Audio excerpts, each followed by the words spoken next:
Good evening, everyone. Welcome to the Justin Dehm Show. This is Scott Kerker, along with Metamore head coach Justin Dehm. Coach, you come into this season, you haven't started yet. You come into this season, probably one of the youngest teams you've had. You had a team a few years ago that was very young, and they end up being pretty good. But this is an extremely young team. I think there's only one senior, and he's a foreign exchange student. Yep.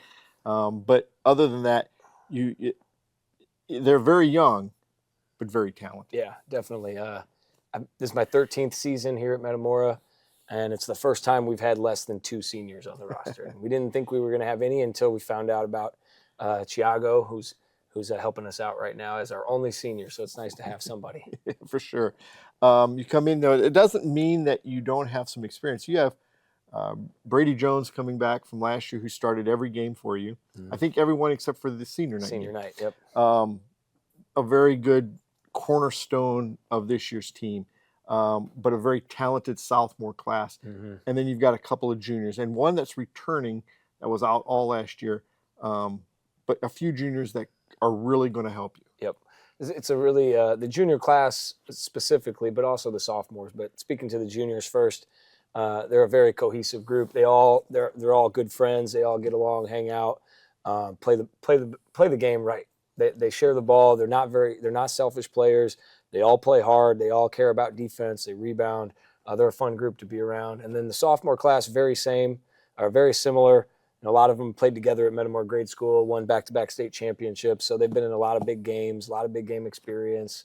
Only lost one game in 3 years in middle school, from 6th grade, 7th grade, and 8th grade up to now. So it's good to have a lot of guys that have won a lot of games. The junior class went to state when they were in 7th grade, I believe, maybe 3rd or 4th place.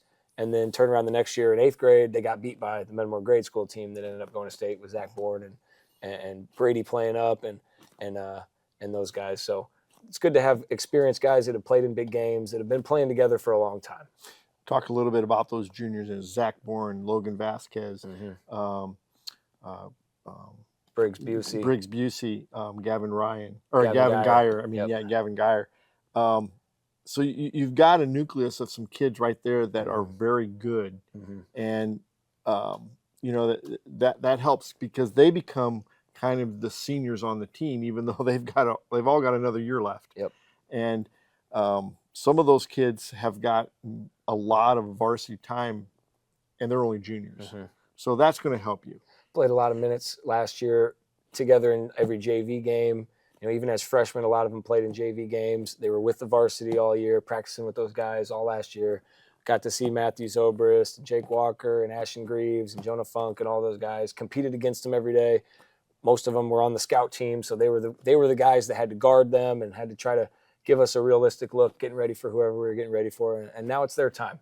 And a guy like Zach Bourne, who logged a lot of minutes for you last year until he got hurt at the end of the year. But he, a lot of people think, oh, he's a senior. He's only a junior. Feels like he's been around that long. He's been around a while, and you look for him to have a really good year. He had a great cross-country season this year.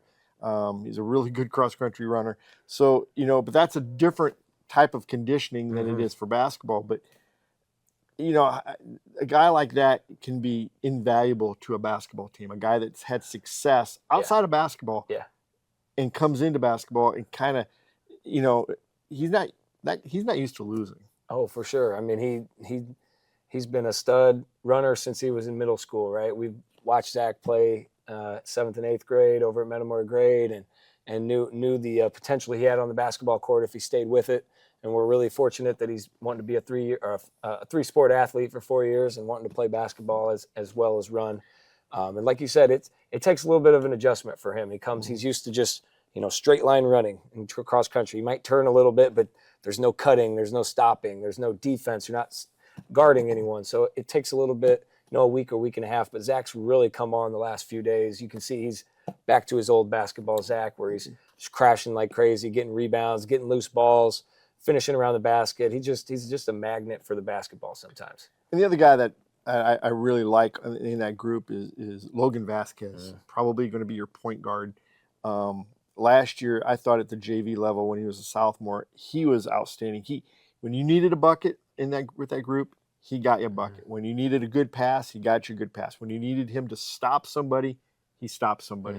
I thought Logan was a really good basketball player, and it's nice to know that he's he's had experience. He had to guard Matthew Zobrist every night in practice. Yep. Every day. Every single day. And now he's getting the chance to be the guy. Yeah, and he did a really good job on Matthew. Logan's one of the best on-ball defenders we've had over here in a while. Put him up there with the Tyler Masons. He moves his feet laterally really well. The thing about Logan that we like the best is just his competitive spirit. He's just a competitor. He came in as a freshman, and he's challenging Cooper Koch to play one-on-one every single day. He just loves to compete, loves to try to guard people, loves to try to stop people, and he's a communicator. He's loud and he's vocal.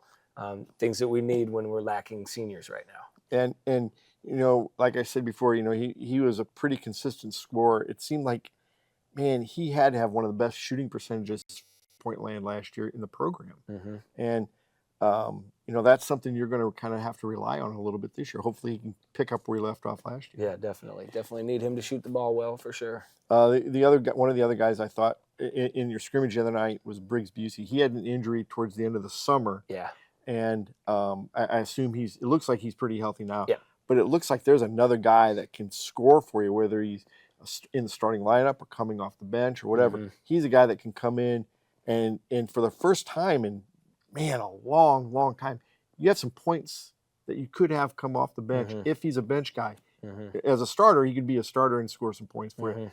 But man, this year, for the first time that I can remember, there's a lot of points sitting on the bench coming in. That's going to be a huge plus for you this year. Yeah, I think right now we're kind of trying to figure out the lineups and the rotations. It might change game to game, based on who we're playing, what the other team's strengths or weaknesses are, or how we're playing lately. Briggs is a guy that could start some games, like you said, could come right off the bench quickly. I kind of compare him. He's got a little Zach Schroeder in him. He's a very perceptive player. He's really good if you're in a 1-2-2 press. He can read that pass guard to guard up top and steal it like Zach used to do a lot. He's kind of like a free safety out there on defense. He reads the ball well. He anticipates things really well. Gets a lot of steals. The flip side is sometimes he has a lot of, almost steals where it's like he goes for stuff and he doesn't get it. So kind of the thing we're trying to get with him is, you're going to go for it. You got to get it. Or you got to at least tip it out of bounds. Right. It's kind of one of those, being a young guy, he's really aggressive, which we love, and he makes a lot of plays out there. And sometimes he can make plays for the other team. Right. And so that's kind of the learning curve right now is when do you go for it? When do you not go for it? Then your other one is Gavin Geyer, who missed all of last year. Yep. And, by all reports coming into this season, he's made a full recovery. Yep. And everybody that talks about him he's really good this year. Yep. He's another option for you. Not only has he made a full recovery, he's surpassed where he was last year. It's really been incredible to watch how much better Gavin has gotten and his determination to get back on the court. He played maybe 2 weeks last year of the regular season before games started. He looked really good in practice. And then unfortunately had some stuff start to happen and took a long time to figure out what it was before they finally got a diagnosis. Missed a little bit of baseball season too, I think, or just was never able to get back to himself. Missed a ton of time at school. I think it probably, just being home all the time and not being around his buddies and friends gets to you a little bit too. So I'm super proud of what Gavin's been, where he's at right now. When you look back at what he's had to go through, the setback that he had, for him to have just like knocked down that door, and he's back better than ever. He's like a stock that went to the lows, but now it's at all-time highs, right? You just got to sit in there and stay patient, and he's done that. He's put the work in. He's put the time in the weight room. He's been going and getting some extra like speed and agility training on his own time, and it shows. He's fast. He's quick. He's strong. Is he a guy that you look to score for you, or is he more of a defender, or what is it? A little bit of everything. Gavin is very strong, so he defends kind of multiple positions. He can be he can guard a bigger guy that's maybe taller and longer than him, but he uses his strength and low center of gravity not to let the guy get in good position to score. But offensively, I mean, he's as good a passer and cerebral player as we've had around here in a while. He sees things that other people don't see. He makes a lot of just little things, look-off passes, no-look passes, things that a lot of kids don't do. Like, he does it all the time. So he's going to be kind of that guy, that glue guy that kind of holds everybody together, scores when he needs to, makes the good pass, plays great defense, gets some rebounds. Talks and understands the game. He's a leader. He's like if Clayton Bachman was a little bit shorter, but a lot more skilled, and a lot better athlete. Wow. That's promising. Yeah. You've got one senior. We don't want to forget him, Thiago Garcia. He was a kicker for the football team, and now he's playing basketball. What's his experience in basketball? He doesn't have a whole lot of experience, and thinking about the difference between basketball in America and everywhere else, they don't have school basketball outside of America. It's all just club sports. So I don't think he has any idea how many people are going to be at some of our games. Like, they don't, the way they play in most places in the world, there's probably not many people, maybe some parents at the games. But Right. I think going to the TOC, he's going to have his eyes open to what American high school basketball, and especially in Illinois, is like. It's a big deal up here. And, you know, when he played football, he was one of about 80 kids on the sidelines. Yeah. And he could hide behind the helmet. Right. And now he's going to be out front of everybody. Yeah. And it's probably going to be a little bit of an eye opener for him. Sure. And but I bet you, if I'm him, I'm excited.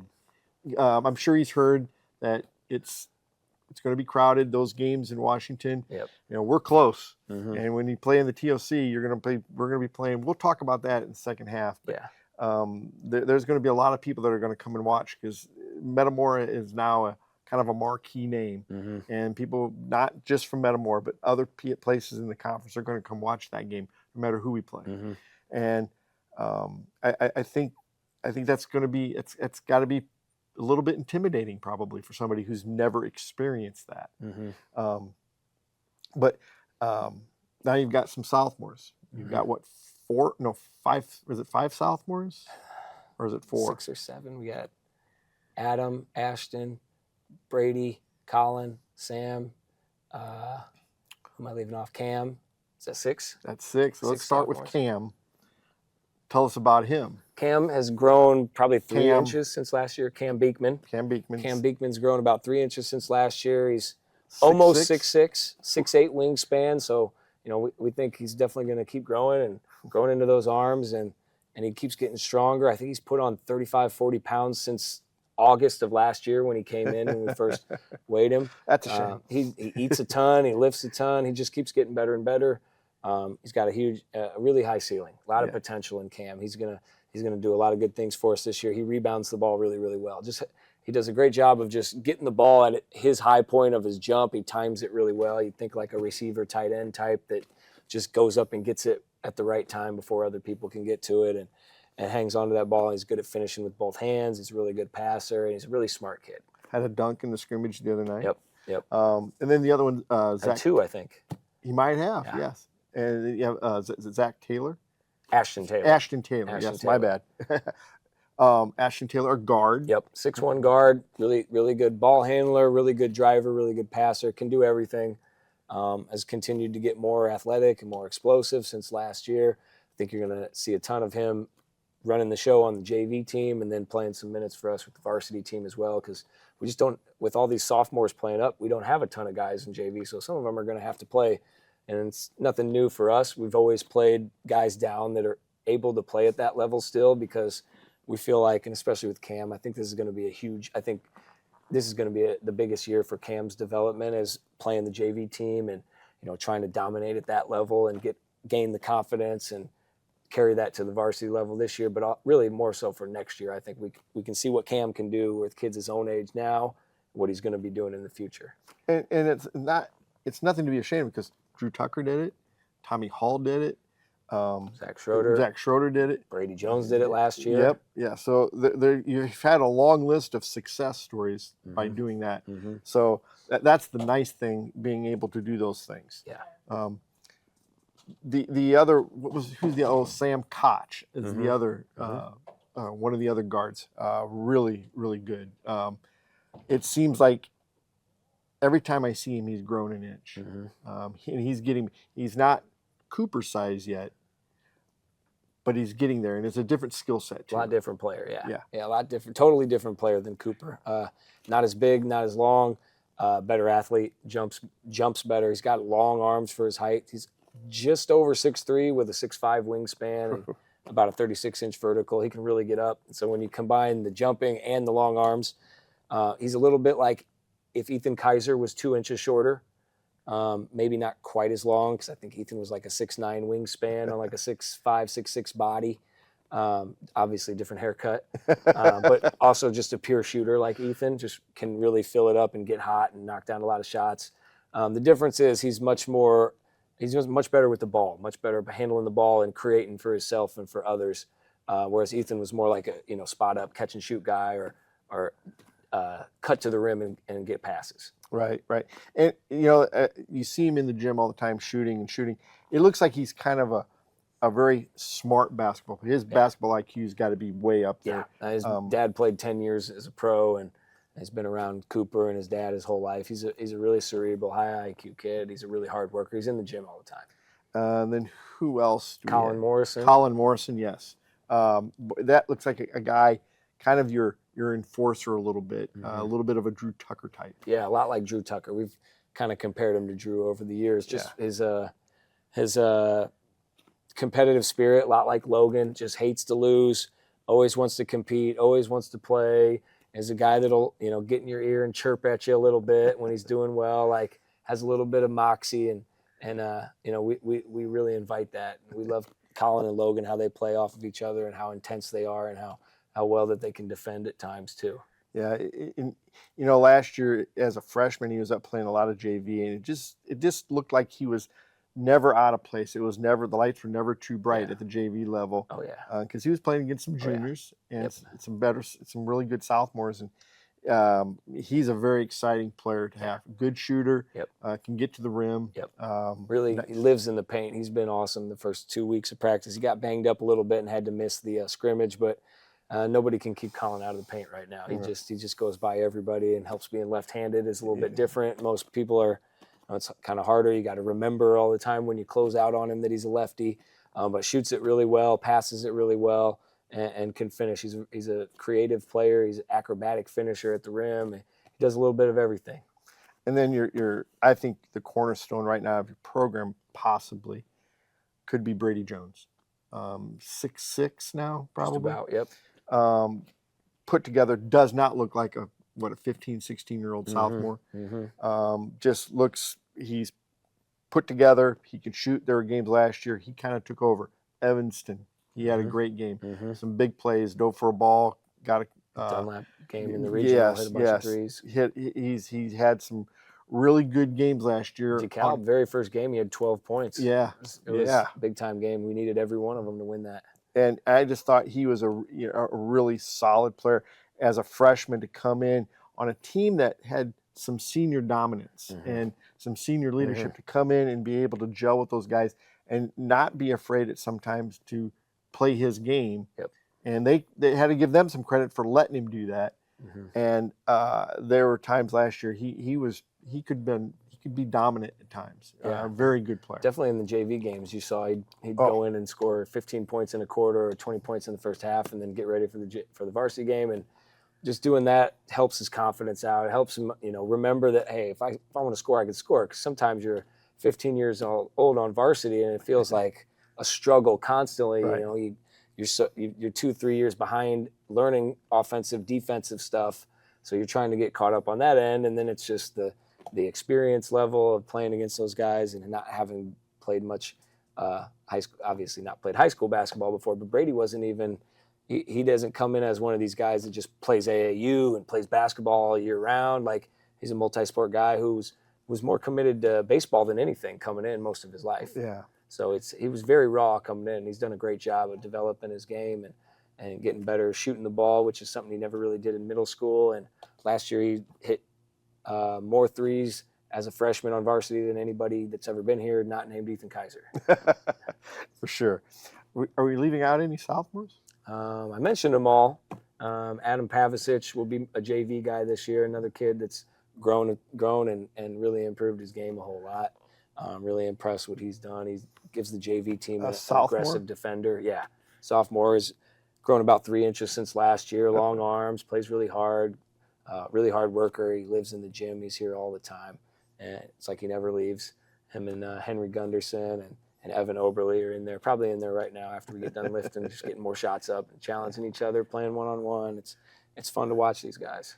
And then you got some freshmen that are pretty good. You got a Lynch kid that 6'5". About 6'6". About same. Him and Brady about 6'5.5", maybe 3/4.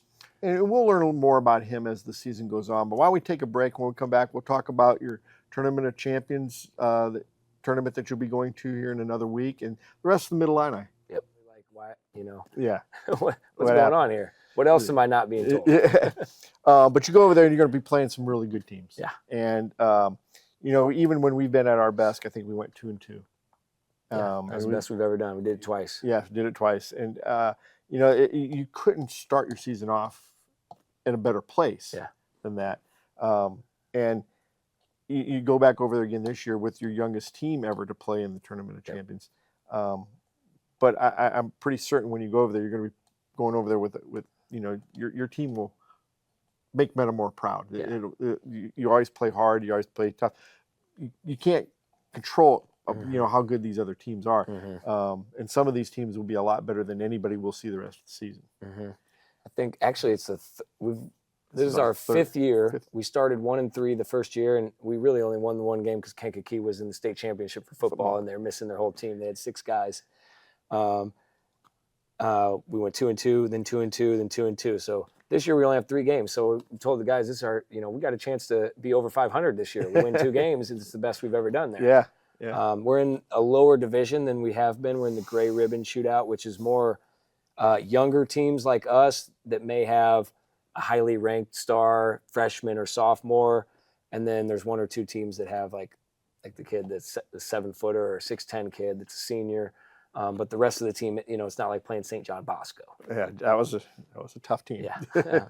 But yeah, and it's still the lesser tournament is still where most of them. I think Washington's in our tournament, our side. They're on their other. They're still in theirs. It's still in theirs. Washington Invitational. Okay. Yeah. So, but there's other teams. I think Morton's in with us. Nope, they're in with Washington too. So it's a 4-team round robin, and it's all out of state teams. Okay, except for you. Yep, it's us, Pasadena High, Mount Bethel, which is out of Marietta, Georgia, right outside of Atlanta, and then Grace Christian, which is out of Knoxville, Tennessee. Okay. They're really small Christian private schools, I believe. And then there's Pasadena, which is a public high school. Okay, so you've got some good competition there. Yeah, it should be pretty good. I know Mount Bethel has a 6'9" sophomore who's a top 50 sophomore, but again, he's a prospect, he's a project, he's a sophomore. We've played in this long enough to know that we don't need to get intimidated just because a kid's tall and highly ranked. He would never play college basketball right now if he was on a team. He's just not experienced enough and not skilled enough yet. Not saying bad things about him, but that's just how it is when you're 16. Right. You just get recruited based on your size, right? Yeah, and your potential. Pass the eye test. Yeah, pass the eye test. They got a kid who's about a 6'5" freshman who's ranked top 20 in the country. But, I mean, that's what happens. There's not very many 6'5" guards when there's 15. People will catch up eventually. Some kids don't end up being as good as you think they're going to be young, right? Other kids catch up to them, and that's kind of how that goes. This kid looks like he's a pretty good player, but he's still just a 15, maybe even 14-year-old. Right. Then you head into the Mid-Illini Conference. The Mid-Illini Conference this year, I think, is going to be really good. It's as good as the conference has been in a while. East Peoria is probably the favorite. I'd say Morton's probably the favorite. I was going to say Morton and East Peoria. Morton's probably got the of the big three, Metamora, East Peoria, and Morton. Morton's probably got the oldest team. I would say they got a bunch of seniors. They got a lot of guys that have played varsity basketball together a lot. And I just think that the style that they play, they're a really good defensive team. They really make you work to score the ball, and they're well coached. They're going to have everything scouted. Everything they're going to take away what you do best. They're going to make your guys that are left-handed go right. Guys that can't go left, they're going to make them go left. Guys that can't shoot, they're not going to guard them. They're going to know our team inside and out. Like they have. They've been playing against us for years. East Peoria probably has the most talent in the area for sure. Got a few new guys coming in, may take some time. It's not easy to incorporate some transfers that maybe want to score and want to take shots, but you also got your 2 stars that I don't see them shooting less this year they did last year. So we'll see how that goes. They lost in the first round of regional last year, so it's hard to put them as a favorite. There's steps to this, right? Right. You don't just go to state after never winning a regional, Right. right? There's a progression. So they've kind of got to earn their way a little bit. For sure. I think Morton has played in a lot of big games. Morton beat East Peoria last year at East Peoria, at Morton. Then East Peoria beat them, and that's what got us the conference title. Morton's got some size. They got 2'6" guys in there. They got some strong guards. They got some shooters. They got a little bit of everything. A new guard transferred in from Notre Dame. Yep. So they're going to be good. I think the rest of the conference is going to be pretty solid too. For sure. And Canton's going to be better this year. Couple kids that moved in from Gary, Indiana, that are going to help them be a lot more athletic and better on defense. And you got the kid coming back, the Otto kid that was really good last year. Yeah, he's been there 6-7 years now. Yeah, I think they may have, depending on how good this kid looks, they might have the best backcourt in the conference this year, which I don't know if you've ever said that about Canton. No, they maybe when Rhodes was there. Well, that's just one guy though. Yeah, that's true. They got two pretty solid players now. Yeah, they're pretty solid. Mm-hmm. But the other teams that got Washington's always going to be a tough. Yep, they're never easy to play. They're never especially easy. over there. No, they're never easy. And then Pekin. You never know what you're going to get there. But they're at the big school. They could come out and have some really good players. You never know. The biggest thing about the Middle Illini is there's so many good coaches. They're gonna game plan to beat you. They're gonna know your stuff. They're gonna take away what you do best, and they're gonna play a style that's hard. Pekin hasn't been the most talented, most athletic team lately, but there's no shot clock in Illinois still, so they're gonna take advantage of that. They're gonna take 45, 50, 60 seconds off the clock every time they get it, and you're going to have to stay disciplined and stay solid. You can't make mistakes and beat yourself. They play on that big court over there. It's a college-length floor, so they can really spread the floor and take more time off. It's hard to... Open ends, too. Yep, it's a weird shooting environment. Yeah. We don't always play great over there. No, I don't know anybody that really, other than Pekin. And then Limestone, you talk about another weird gym. And yes. There's no room in there. The opposite. Slippery. And they got a new court, though, this year. Did they? Yes, and Dunlap without Max Sutter. Yep. And so Miss Johnny Bargan and Max Sutter this year. Yes. And so they're going to be a different. A lot different. A lot of young guys. They have the like freshman back. They have one freshman that played for him last year. Ryder Renette. Yep. Ryder Renette played for him, and a pretty good freshman crew. I'm sure they'll be. They got a very good freshman class this year. Had a good freshman class last year. They got a decent 8th grade class coming, so they got some good young players coming. Right. It's nice to be back, isn't it? Yeah.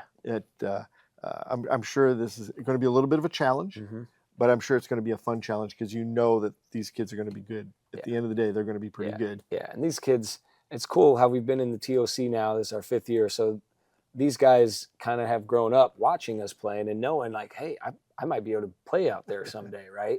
Whereas when we first got there, the kids were all watching. They were coming to watch Zion Williamson and all these guys, and it was like, can we compete here? Can we even play against these guys? Yeah. But these guys have seen us go there and win 2 games the last 3 years. So, I think these guys have some confidence that we can compete. We can play with these guys. Yeah. Well, Coach, good luck. Thanks, and we'll see you at the Tournament of Champions. Thanks so much.